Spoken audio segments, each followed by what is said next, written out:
Hello, അങ്ങനെ ഇന്ന് ഞായറാഴ്ച ആയതുകൊണ്ട് നമ്മൾ പള്ളിയിലൊക്കെ പോകാമെന്ന് വെച്ചു. രാവിലെ എണീച്ച് നമ്മൾ പാലിനകത്ത് കുറച്ച് കോൺഫ്ലെക്സും കുറച്ച് ഹോർലിക്സും ഒക്കെ ഇട്ട് കുടിച്ച് പോവുകയാണ് കേട്ടോ. ആദ്യമേ നടന്നു പോയി, അവിടെ ഒരു ഓട്ടോ ഉണ്ടപ്പോൾ പിന്നെ നമ്മൾ വിചാരിച്ചെന്ന് ഓട്ടോയിൽ കയറി പോകാമെന്ന് വെച്ചു. നമ്മൾ അതിനകത്ത് ഇരുന്ന് കുറേ ഫോട്ടോസും വീഡിയോസും ഒക്കെ എടുത്തിട്ടുണ്ടായിരുന്നു. ചേച്ചി ഇവിടെ ഉള്ള സമയത്ത്, കടമനാടുള്ള സമയത്താണെങ്കിൽ നമ്മൾ പള്ളിയിൽ പോകുമ്പോൾ ഇങ്ങനെയായിരുന്നു.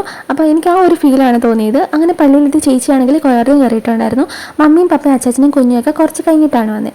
അവിടെ ആണെങ്കിൽ കുർബാന കഴിഞ്ഞതിന് ശേഷം എല്ലാവട്ടും എന്തെങ്കിലും കഴിക്കാൻ കാണും. ഇപ്രാവശ്യം ഉഴുന്നോടെയായിരുന്നു. അവിടെ നേരെ നമ്മൾ ഇന്ത്യൻ കോഫി ഹൗസിലേക്കാണ് വിട്ടത്. അവിടെ പോയി നമ്മൾ ഞാനും ചേച്ചിയാണെങ്കിൽ പൂരിയും മുട്ടക്കറിയും പറഞ്ഞു. മമ്മിയും പപ്പയും അച്ചാച്ചനും മസാല ദോശയാണ് കഴിച്ചത്. എനിക്ക് ചേച്ചിക്കാണെങ്കിൽ മസാല ദോശ ഇഷ്ടമല്ല. കാരണം എന്ന് വെച്ച് കഴിഞ്ഞാൽ അതിനകത്ത് ബീട്രൂട്ട് വെച്ചേക്കുന്നതുകൊണ്ടാണ്. അവിടെ നേരെ നമ്മൾ വീട്ടിലേക്ക് വന്നു. ഉച്ചയ്ക്ക് നമുക്ക് ഇത്രയും ഫുഡ് ഐറ്റംസ് ആണ് ഉണ്ടായിരുന്നത്. ചെമ്മീൻ കറിയൊക്കെ ഉണ്ടായിരുന്നു, അടിപൊളിയായിരുന്നു. ഇപ്പോഴത്തെ ഫുഡ് കുറച്ച് നേരത്തെ കഴിച്ചതുകൊണ്ട് വൈകിട്ടായപ്പോഴത്തേക്ക് നമുക്ക് നേരത്തെ വിശന്നു. അങ്ങനെ ഉപ്പുമാവും ചിക്കനും ഉണ്ടാക്കിയപ്പോൾ നമ്മൾ അത് പെട്ടെന്ന് കഴിച്ചു. അപ്പോൾ അത്രയേ ഉള്ളൂ.